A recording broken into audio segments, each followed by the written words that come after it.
My name is Jonathan Wang, the founder of the Youth Advocates for Global Health Association. And my name is Matthew Yu, the Vice President of YAGHA. Welcome back to the eighth webinar in our series and our last webinar of 2025. Thank you all so much for joining us today for our session, Innovating EMS Education, with our special guest, Dr. Sean Ewan. Today, we'll be exploring how emergency medical services education is evolving and how young people can get involved in this field. Dr. Sean Ewan is an emergency physician and medical educator who has dedicated his career to improving how future healthcare providers are trained in emergency care. He completed his medical training at the University of Minnesota and holds additional training in medical informatics, bringing a strong background in both clinical medicine and health technology to his work. Before finishing medical school, Dr. Ewan worked as an EMT and EMS supervisor for several years, which shaped his passion for high-quality practical EMS education. He is now the founder and CEO of Allied Medical Training, a nationally recognized EMS education organization that uses innovative, hybrid, and online approaches to help thousands of students obtain and maintain their EMS certifications. And I'm sure that Dr. Ewan will tell us much more about himself during the webinar. Following the presentation, we will have a Q&A period where you may submit your questions using the chat function, and we'll try to address as many questions as possible. But without further ado, let's give a warm welcome to Dr. Ewan. Thank you so much for joining us today. Thanks, Matthew, Jonathan. It's good to be here. Following the presentation, today I'm here to tell you how becoming an EMT really transformed my path to medical school and ultimately the trajectory of my life. How it gave me the skills to save lives and inspired me to start Allied Medical Training, which is an innovative EMS education company. We enable people to experience the life-changing transformation into becoming an emergency medicine professional. And I'm Sean Ewan, founder and CEO of Allied. And I started Allied in 2010 while I was actually still getting my MD at the University of Minnesota Medical School. I started my journey towards medicine, probably like a lot of you in the audience who are studying hard in undergrad, trying to figure out if med school or healthcare is right for you. And you know, then I was doing my best to stand out among so many med school applicants. But way back before this, as I was finishing high school, one piece of advice really changed my life: become an EMT. And that pearl of wisdom was given to me by a fourth-year medical student who had become an EMT himself years before starting medical school. And he explained that it enabled him to gain hands-on, direct patient care responsibility. And doing that work and enjoying it confirmed that he actually wanted to continue down the path of becoming a doctor and simultaneously strengthened his application to medical school. And he also noted that EMTs learn how to do basic life-saving care that turns out most medical students don't actually get much exposure to. So things like basic airway control and ventilation, as well as becoming comfortable in emergency situations. And so because of that, he had a lot more confidence in his clinical rotations as a result of that experience. So soon after getting the advice to become an EMT, I witnessed a serious bicycle versus car accident and realized I felt totally helpless, that really all calling 911 is really all I knew how to do. And that moment really stuck with me. I never wanted to feel that helpless again when somebody's life was on the line. And in case you're wondering, the video here was generated by AI. It's not the real scene that I witnessed. But I signed up for an EMT course right away that took place the summer before I started college. It was 4 hours of class a day, several days a week. It took about 12 weeks of training. And I learned basic anatomy, medical terminology, how to do real patient assessments, handle trauma, treat medical emergencies, and think quickly on my feet. And medical school is no joke. It's like combining 2 or 3 college level science courses into one really big course. You learn to think like an ER doctor, practice how to extricate people from cars, handle airway emergencies, stabilize fractures. It's intense training, but it's actually pretty fun. And one of my earliest kind of wow, this is cool moments was riding in an ambulance, lights and sirens blaring onto an airport tarmac to treat an ill passenger. That's a Throughout yeah. 4 years of undergrad and my first 2 years of medical school, I volunteered for the University of Minnesota EMS team. So we covered the spectators and players of major athletic games, concerts, and we were also on call for disaster response. And most of the time, the calls were pretty minor, things you would expect when a large group of people gathers together. There's some cuts and sprains, maybe some people have some headaches once in a while. But once in a while, we'd have to jump into action for life-threatening emergencies like suspected strokes, a cardiac arrest, major trauma. All pretty rare for that, but they did happen. And in one moment you're just chatting with your EMT partner about their day, and then the next suddenly you're having to put CPR skills to the test, or immobilize somebody on a backboard and get them transported to the hospital. And through these experiences, it really helped me recognize when somebody's truly ill, how to speak to families that are in crisis, and how to work under pressure. And so when it came time to interview for med school, that experience, that volunteer EMS experience, was a huge differentiator. It showed that I was serious about medicine and comfortable in real healthcare settings. And I've had some incredible and sometimes sobering experiences as an EMT. I was part of the response to the Interstate 35W bridge collapse in Minneapolis quite a while back. I remember standing on the riverbank, seeing abandoned cars amid the wreckage, a school bus that was balanced precariously on fallen slabs of concrete, and it reminded me of how suddenly emergencies can strike and how we need people that are prepared to act in those emergencies.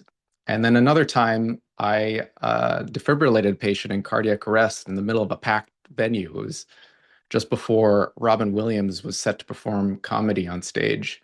And seeing a bystander go from no pulse and we're doing CPR and delivering an AED shock to suddenly heartbeat again, eyes opening, moving around, it cemented how critical high quality EMS training is, especially in these uncontrolled environments that are away from a hospital.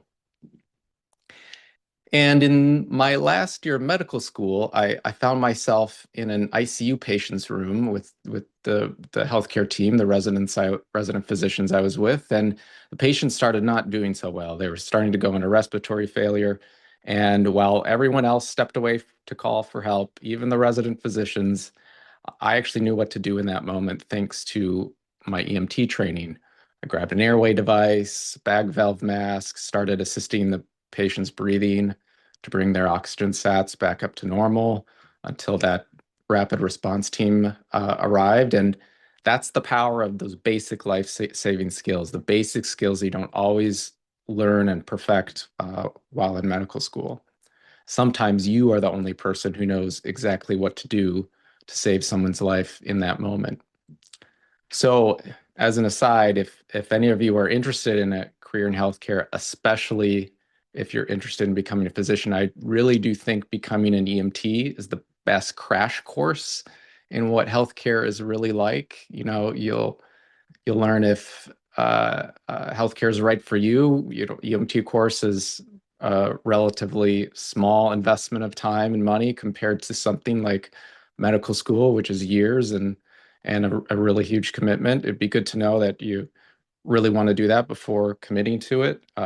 You learn a lot of great hands-on skills, assessing patients, treating emergencies, communicating with families in crisis, and confidence in and exposure to really complex medical exams. So the questions on the tests for EMTs is the first time you get exposure to those layered, best judgment style questions that are everywhere in med school and on licensing exams.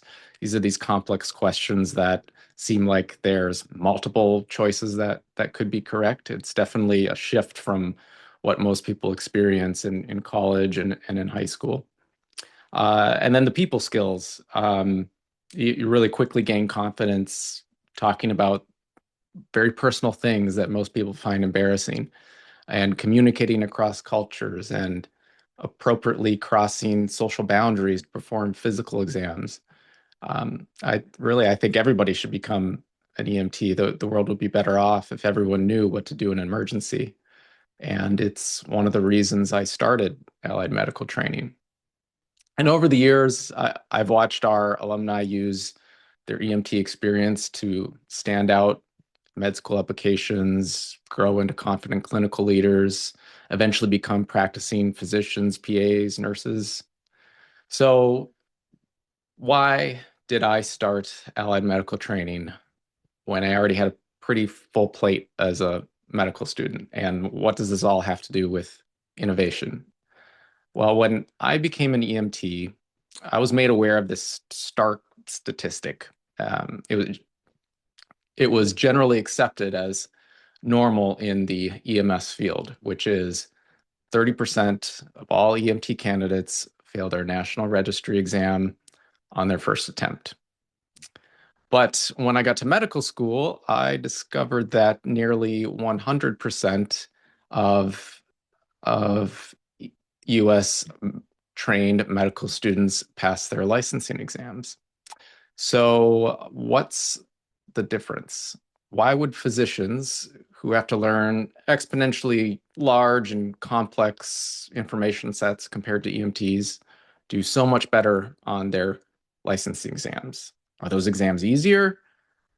Having experienced both worlds, I can confirm that questions on med school licensing exams are far more complex and nuanced than the National Registry exam. Plus, there's just so many hundreds of questions versus around less than 100 on the EMT exam.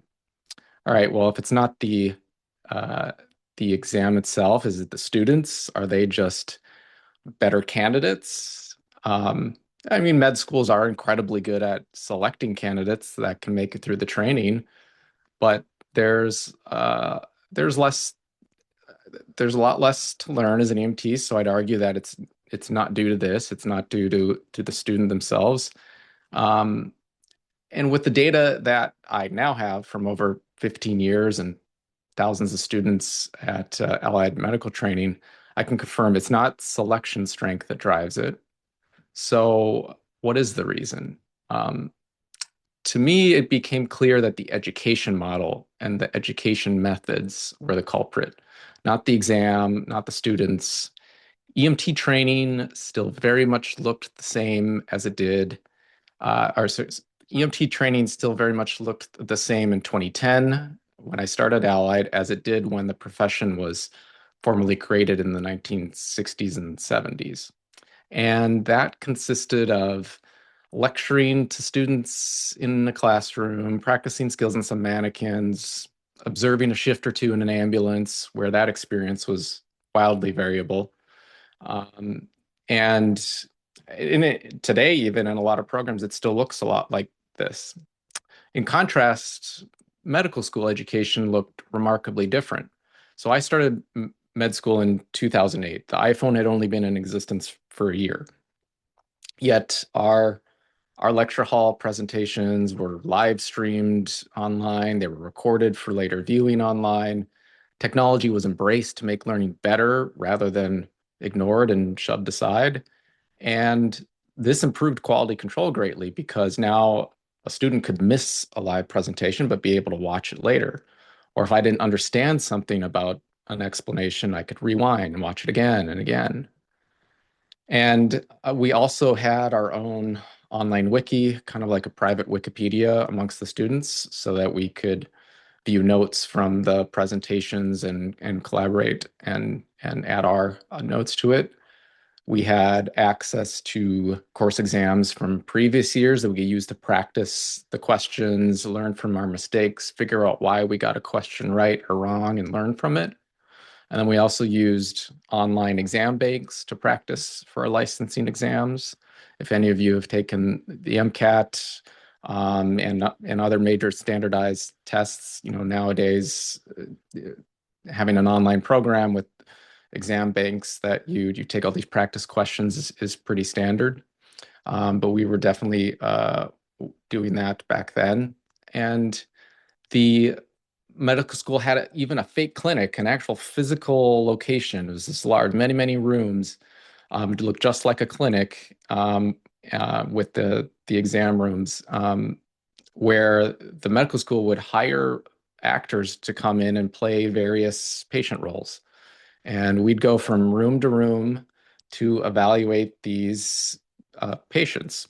And we document our findings in a simulated electronic medical record there.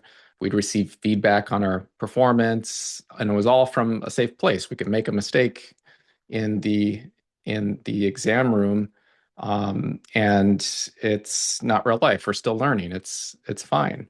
It's a safe environment. And in short, even though my medical school was over 100 years old, it was still innovating constantly in order to keep up with the rapidly changing field of medicine and to continue graduating highly competent physicians, because the field of medicine, it evolves rapidly. We need to keep up with it. And this is what U.S. medical schools do best, which is providing doctors that fall between, or producing doctors that fall between a very narrow range of high quality. No matter where you're coming from, you should come out a very narrow range of highly competent provider. But in EMT schools, they were producing a very wide range of quality. So oftentimes, even within the same program, it was unpredictable whether any particular class of EMTs would be highly competent or highly incompetent. And so I asked myself, why is that? Why is there a lack of innovation in EMS training and such poor quality control in the outcome of EMT students versus medical schools? And here's what I observed. EMT training is highly instructor dependent. The training programs are typically offered by community colleges that assign an instructor to teach the course how the instructor sees fit. When there's a really great instructor who really focuses on getting the students to understand the concepts behind what they're learning, they produce great EMTs. When there's instructors that aren't great at teaching or don't like teaching or for whatever reason just didn't run the program well, then there's bad outcomes, and it can all come from the same program. So a single program could have multiple siloed instructors, which produce a really wide range of outcomes. And I started referring to this as the bottom-up approach to training, where the instructor drives outcomes without much involvement from the training institution. Physician training, on the other hand, is designed primarily at the institutional level in order to meet very strict accreditation standards, as well as to standardize the training so that all students in a given class will obtain the same high quality training in order to become high quality physicians. And I call this the top-down approach to training. So that explains the variability in outcomes.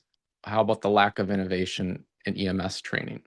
Well, it's kind of the same approach. It's hard to have consistent innovation when the training is siloed across multiple different instructors without much involvement from the institution, especially when the institution has so many different unrelated programs they're overseeing. And so I think EMT programs at community colleges often get overshadowed by their paramedic program. Paramedic is a higher level of service that involves a lot more training. And I think since the paramedic program is much longer, has much more complexity, there's a lot more focus on it.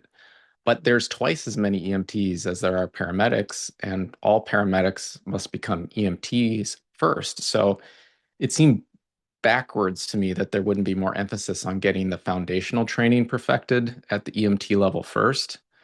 And I knew that in order to improve the outcomes of EMT students, the educational model needed to innovate and it needed better quality control from a top-down approach. Another aspect of EMT courses that I thought needed innovating had nothing to do with the education itself, but the timing of the education. So traditionally, like at a community college, an EMT course would consist of a few hours of class a day on the weekdays, Monday through Friday, between the hours of 8 to 5, several of those weekdays for about 12 weeks straight. So who could actually take this training during weekdays um, and 9 to 5? It means that most people with full-time jobs can't. Most college students also couldn't do this unless they had a super light semester or really just only during summer break. And if you didn't happen to live near a training program, then you're basically out of luck unless you're willing to move somewhere else temporarily for 3 months of training. And so that was all a big access problem. And to make it worse, it was very difficult to figure out how to register for an EMT course because, as I said, many are at community colleges and they require you to go through the whole college admissions process to just enroll in this one course. So it means submitting high school transcripts, taking an English and math proficiency test, things that aren't actually required to become an EMT in any state. And so to sum it up, EMT training programs look like they were designed for the convenience of the instructor and for the convenience of the school, not for their customer, which was the student.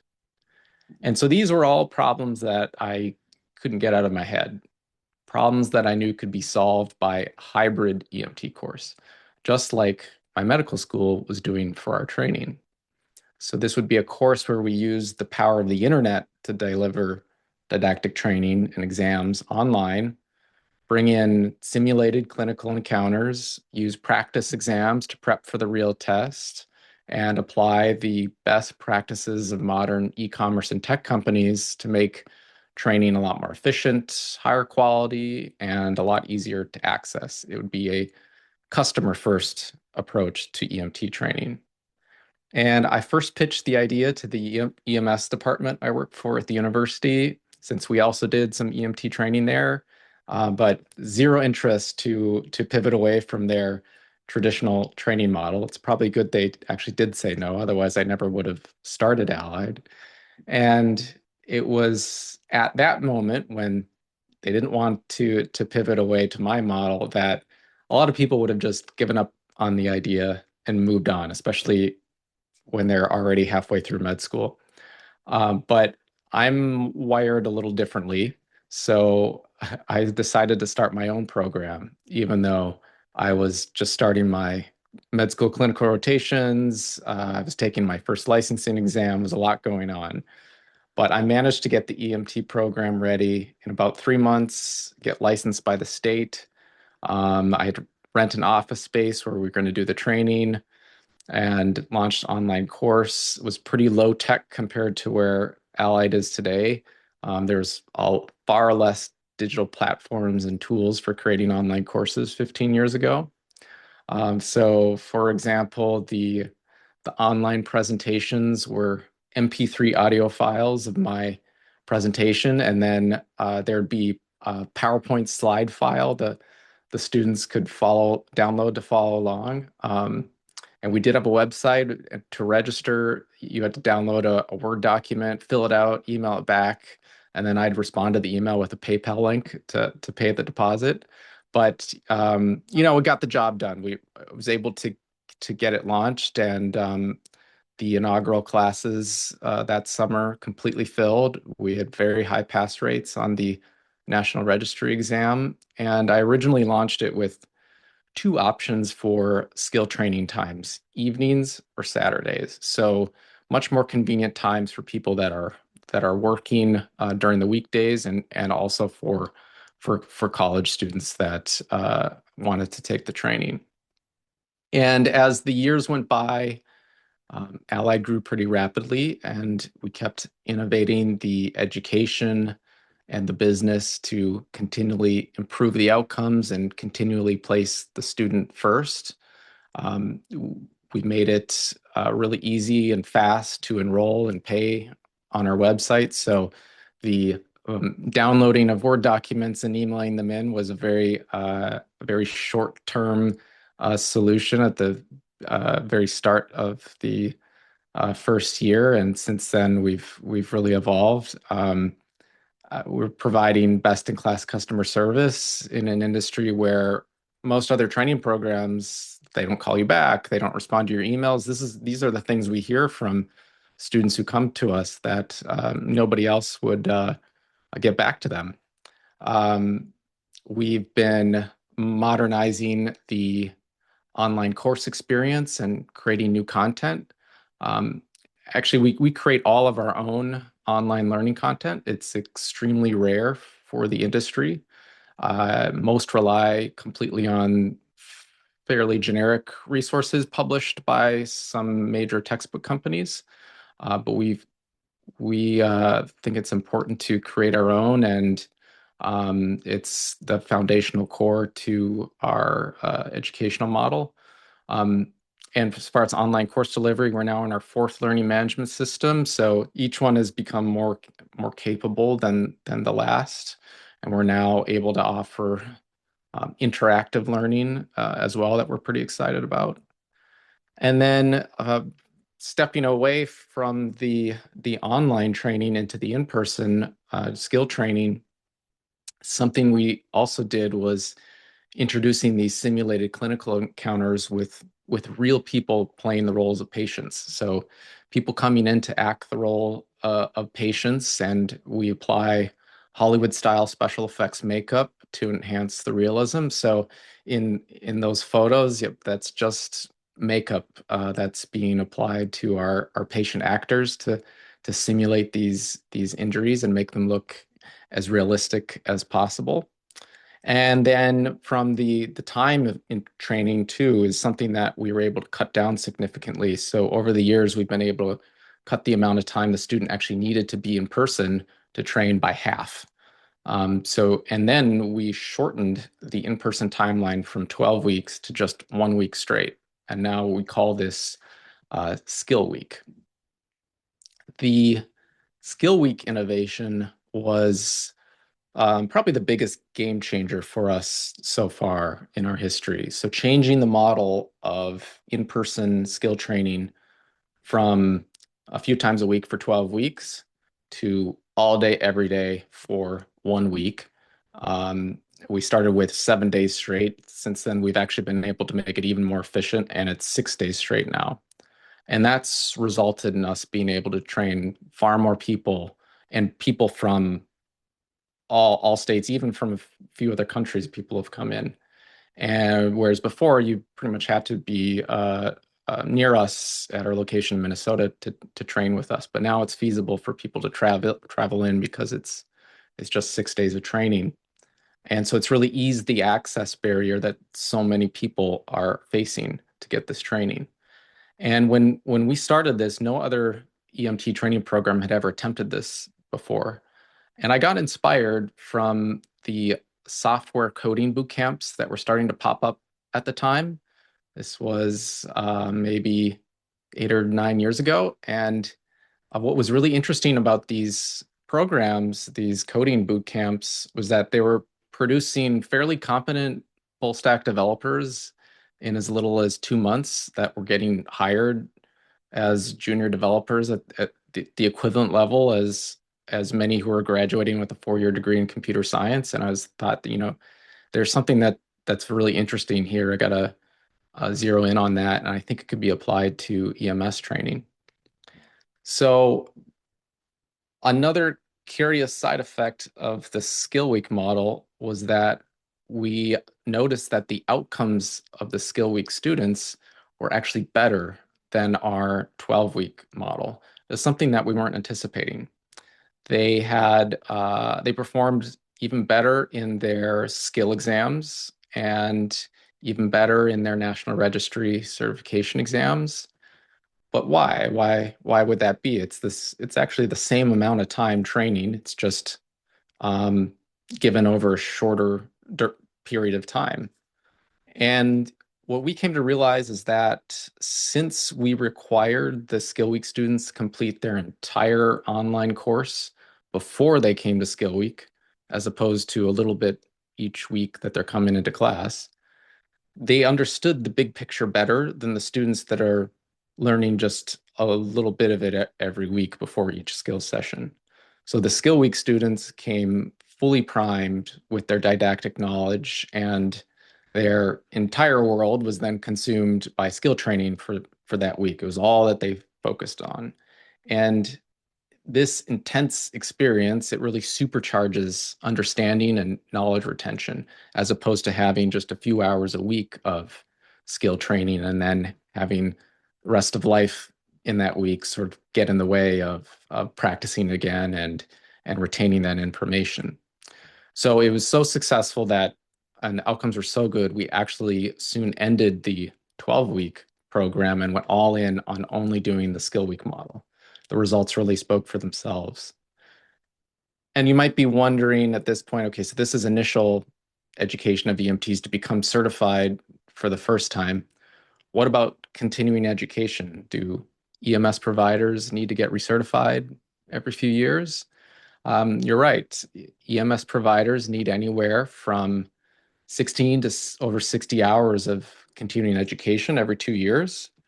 And the industry standard for that type of training has always been in person.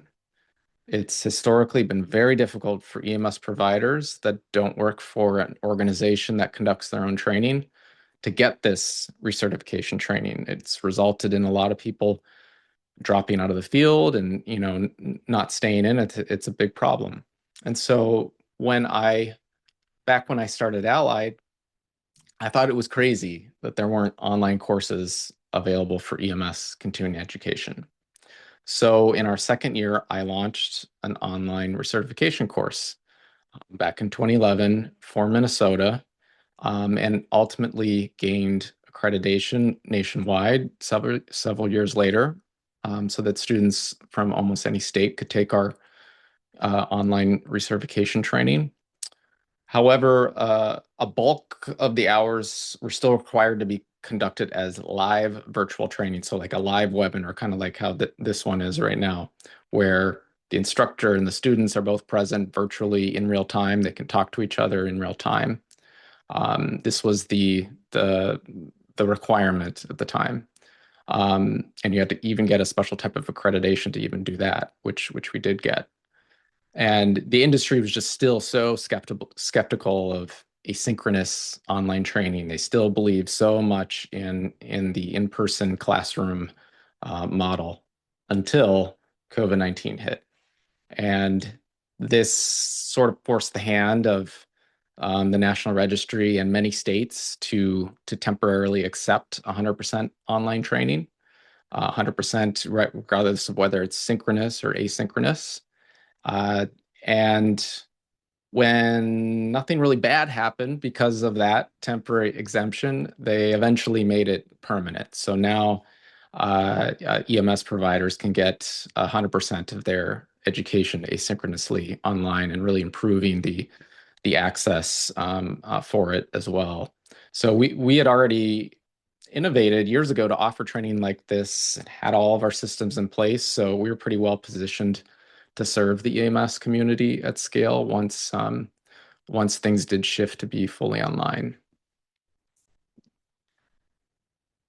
So we're now a decade and a half later after Allied got started, and uh, that sort of timeline, I've started to see the trend of things Allied has pioneered, changes that we pioneered long before the EMS education industry has ultimately moved in that direction.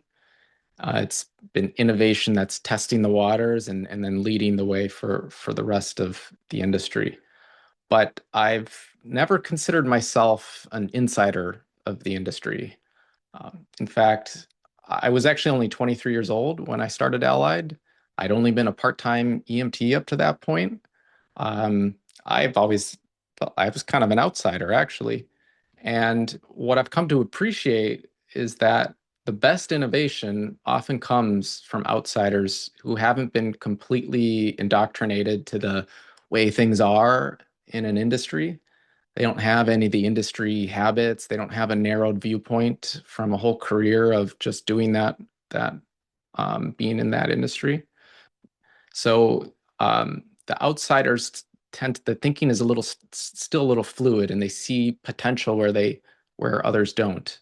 And it's also where youth can have an advantage. Too many young adults assume they don't have enough experience to speak up, that there must be a good reason something is done the way it is, even if they don't know that reason. Well, sometimes there's not a good reason why an organization does something a certain way. Nobody's questioned it, so nothing gets changed.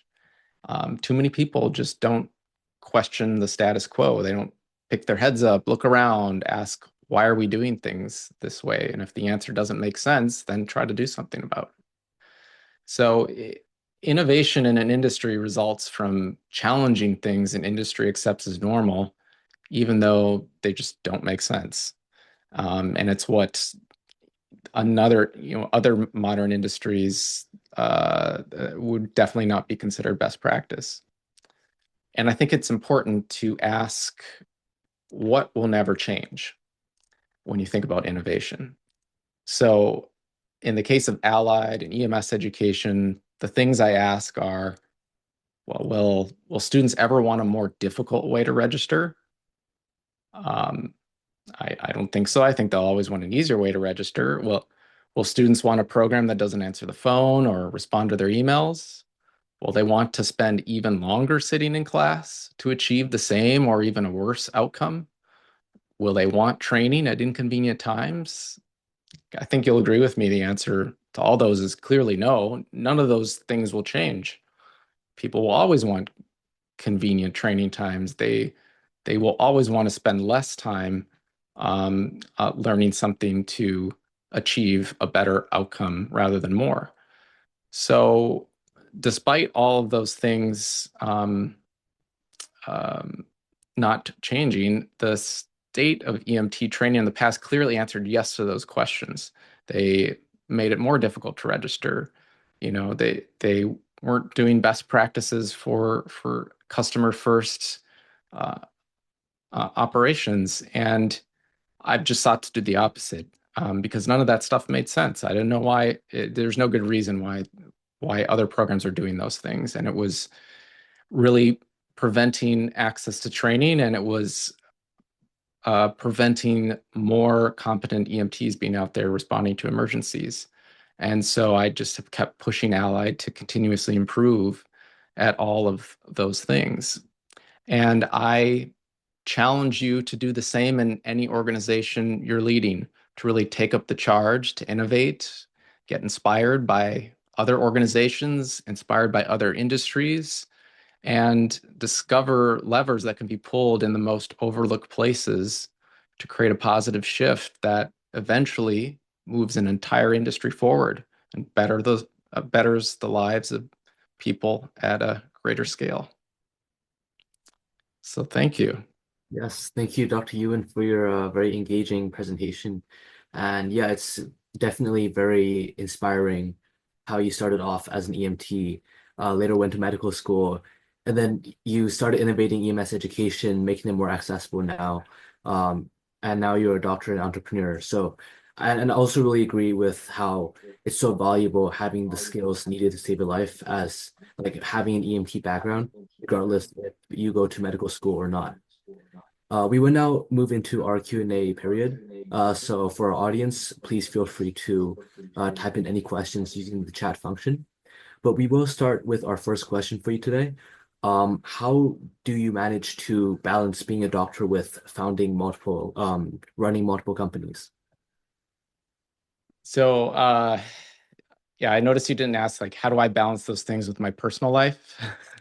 Or, well, especially, it's much better now, but especially when I was in medical school and starting and trying to run those two companies, especially when I was a brand new entrepreneur too. I didn't really know how to start a business, run it. I was figuring everything out as I went along. A lot of times, entrepreneurism is compared to um, building the rocket ship like on your way up, or building the airplane while it's already flying through the sky. And at least during the medical school years, when I was starting those companies, Allied and my consulting business at the time, I sacrificed what little free time I did have for running those organizations. While other med students in clinical rotations, they'd relax in the evenings, weekends, after they finished up at the hospital. I'd go to my office. I'd work until 9 or 10 p.m. I'd work all weekend. Um, any possible downtime I had, I was while I was at the hospital, I pull my laptop out, answer emails, work on curriculum. But you do get a lot of time off during the clinical rotation years that you can, schedule and either take electives, or you could just take the time off. And I would use those to work. And the one good thing about trying to balance all those things is it did force me to build companies that could operate without me having to be there, and without me having to be the daily operator. And one thing I did that at the end of med school is, after I graduated, I decided I would try to see to take this entrepreneur direction and not go to residency, and not practice as a physician. So after graduating, that did open up a lot more time to be able to balance those, and to really grow the companies, and have a lot more focus on getting that done. Cool. Thank you very much, Dr. Ewan, for sharing those very valuable insights. Now, I couldn't help to notice, but I believe you're in the craft brewery business, with all the beer and everything. So what motivated you to venture into this business, and does it connect with your medical career in any way? Yeah, this is my third company, Wooden Hill Brewing Company. It's the third one I've started, and this one, we opened in 2018, so we're almost 8 years old now. It's actually in the same building as Allied is now. It hasn't always been that way, but now they're side by side, which is kind of cool. Um, the brewery started basically a long time ago. I gave my younger brother a home brewing gift for his 21st birthday, and just a fun gift, an old brother gives his younger brother when he can legally drink, right? But he got really into it and started brewing some amazing beers. A lot of unique recipes he invented that were just great. And we found out, like, drinking the beer together, that's great. It tastes awesome. But what we really loved was when we gather people together, and the community that was built off of that. So we decided, to partner up and bring that joy of sharing craft to more people, to the community. And I've realized that I'm drawn to the service of others. Medicine is service to others. EMS training, we're serving our students, and a brewery is a hospitality company at the end of the day, and especially with what we do, it's a tap room. There's a restaurant, and so it really fits because it's definitely of service to others. Uh, com Compared to my experience in medicine, nothing in the brewery is usually an urgent problem. It's definitely not life or death, which is kind of a nice change of pace. Um, and uh, the way it connects to the medical career, I think, that's part of it. I've gotten this perspective where there's, not a lot of things we need to freak out about uh, uh, running a brewery. But the one time it really made sense to be an MD that owns a brewery is during a pandemic. So that really, my training really helped out a lot there in making the space safe for our staff, for guests, knowledge about epidemiology really made sense. Also with the way we've set up our food program too, and knowledge about foodborne illnesses and how to mitigate that. So I think it's definitely helped. Yeah, of course. And on the topic of like community building and stuff, I guess I'm gonna ask, what is your role as the chair of the student engagement committee involved, and which of the initiatives are you most proud of? Yeah, I lead a small group of fellow alumni board members of the medical school, and our mission in my committee is basically helping medical students at our university navigate through the career of medicine, helping them with specialty discernment, connecting them with mentors, fostering a sense of community that will lead them to become connected alumni in the future. I only just got elected to the chair position a couple months ago, so it's still a little early in my tenure with the committee. But so far, we've gotten the student council and the dean's office a little bit closer connection, better communication. We've gotten a closer connection with the student body with our board, and established a student liaison role that is present with us at our meetings. So we have that student voice there and can really um, be able to dive into more pressing issues that the students might be having that we otherwise just don't know about. So there's a lot of exciting things that we're working on, and it'll be great to see how far we get by the end of next year. Well, thank you very much. That was very insightful. I kind of want to go back to the topic of the Allied Medical Training Program. So, what Mhm. are the biggest challenges in transitioning from this traditional classroom, EMS education to these new hybrid or online models? And how has the Allied Medical Training Program that you've developed, helped overcome these challenges? So challenges for the student or um, I- Yeah, so some of the challenges, maybe like adapting to a new system, or maybe just like changing the system in general, just, some structural challenges as well. um, I think the one of the challenges is uh, getting public safety agencies, EMS agencies, fire departments, places like that really uh, coming to accept online training. A lot of them are very resistant. There's still a lot of old school fire and EMS chiefs that they want their in-person lectures because that's how it's always been done. Um, and slowly we're changing some of those minds, as they see our outcomes and the longer that we've been around. Um, another uh, another one is the access to more people. That was always a challenge of how do we grow beyond just the local Minnesota area and be able to have people from out of state come and train with us. And we were able to get that done by changing the model rather than going out and trying to start another location in another state, but then we'd only be able to train just those very local people, and still doesn't really solve the access issue. Um, so, and there's still some students I think that uh, seem to prefer the classroom training, that really like to be able to go somewhere and do it with a very specific schedule.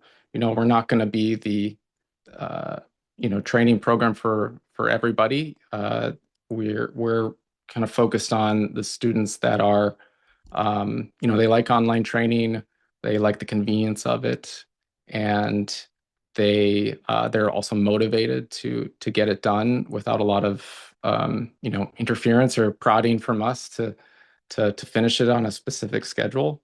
And so we've adapted a lot of stuff in order to increase the access, and then we keep getting feedback from students to what we should change and improve next. Cool. And speaking of just the online system, with all the advancements in AI technology, has AI been changing EMS curricular design? Has it contributed to the program that we're developing here? Sort of like what sorts of AI innovations, or like how do you foresee AI help shape this curriculum? Yeah, AI is a great enabler. So it it enables people to um, go a lot deeper with their work a lot faster. So it's been, we have to create a ton of content. The EMT course alone is probably at least 24 solid hours of recorded content, plus articles and like it's just a lot. And then for continuing education, you might recall I said something like 16 to 60 plus hours that these providers have to do every 2 years. Those are solid hours of content. Um, it's a huge amount, and so it constantly needs to get revised as protocols change, and we also don't want to have somebody take the same exact course every 2 years. Nobody wants to do that. And AI has really helped us speed up the content development. So things like for continuing education, we have to format the references in a very specific style according to the accreditor. It's kind of laborious. It's just basically busy work, and we'd rather have people be focused on writing the actual content than formatting all of these resources that they get into the right style. And now, we can just feed that into an LLM, and it magically pops it out all formatted correctly, right? It helps us create, it's like an assistant authoring the content too. It's not going to get it there 100%. We still have to do a lot of fact checking and make sure that any references that it's using are legit, they exist, that they're right. But it's really helped us speed that up. Another area is coming up with visual aids. Like for example, the videos that you saw in my presentation are created by AI. And this wasn't really mission critical. It's just an example of an ambulance running, through an airport, but it helps with engagement. And so, and it can be really difficult to find um, images out there, especially for images that have the type of license that we can use and publish and display. And so that was always a pain point for us for a long time, because a lot of the uh, stock images out there that you could subscribe to and get historically, they just you can tell that they're stock images, and it's not very realistic. And now we can actually create videos and images with AI that we'd never be able to have access for in order to help create content that people actually want to keep watching and be engaged with. And another aspect of it is, there's an AI platform we use to help us make slides for the slideshow presentations.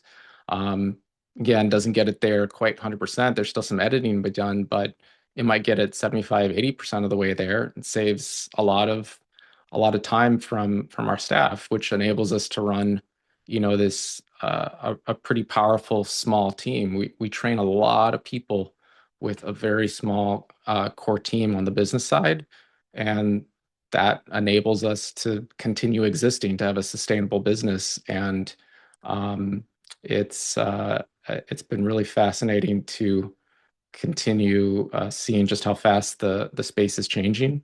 And we're really excited for the next things we're going to be able to come up with.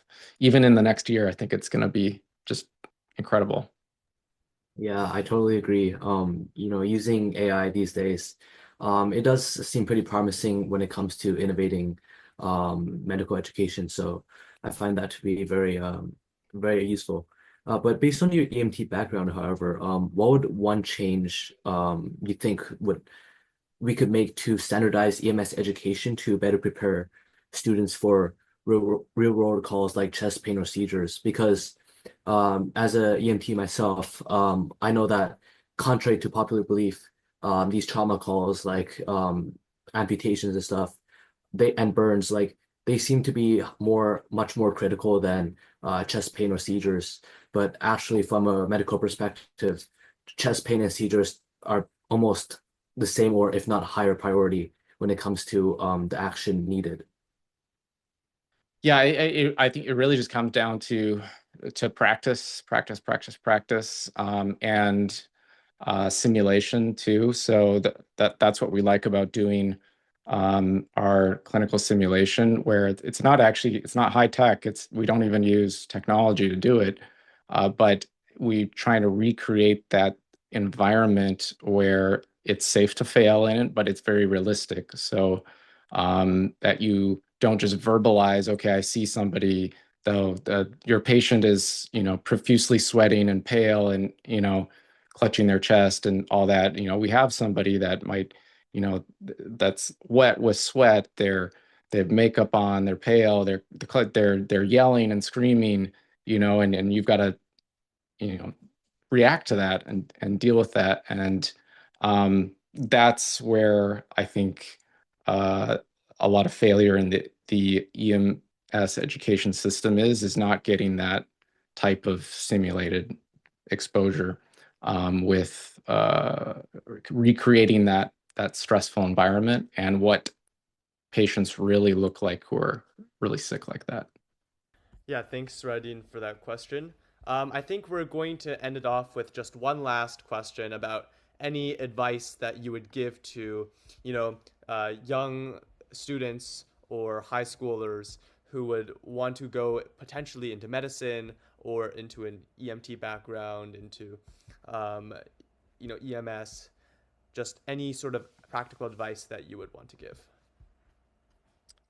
Yeah, I'd say it's just looking into becoming an EMT. I mean, I think everybody should get that training, even if it leads you away from healthcare. It's a great way to figure out whether it is something you're drawn to or not, whether it's something worth pursuing further or not. And I'd encourage them to be very curious. So to explore that curiosity and that if they're looking to make a change with something, looking to innovate, uh, that often needs to be pursued through an entrepreneurial route. So sometimes the best ways to get things done are you got to start something and make it happen. So, but definitely just be curious, ask a lot of questions. This is your time to explore. I don't think anybody should force themselves to go down a certain path without exploring others. I think the traditional systems sort of wants us to pick something right away and run with it while we're very young, and we haven't really experienced much of the world. So I really encourage people to try to learn as much as they can about all sorts of different industries and um, try to enjoy that time. Try to enjoy uh, a time when there's not that many responsibilities, that you have the freedom to explore and be curious. Amazing. Thank you so much, Dr. Ewan. Thank you so much once again for sharing your time and insights on innovating EMS education today. It was lovely chatting with you today and learning about accessible training, hybrid models, and preparing the next generation for real-world emergencies. And to our Thank you. audience, Yeah, my thank you so pleasure. much for signing into our webinar today. Feel free to check out Allied Medical Training's free resources. And yeah, to register for future events, please visit yagha.org. And Matthew, if you have any final thoughts. No, yeah, thank you so much, Dr. Ewan, for taking your time. I know you are an extremely busy individual, and so we're super grateful you're able to make time for Jonathan and I and Youth Advocates for a Global Health Association. So thank you so much once again. My pleasure.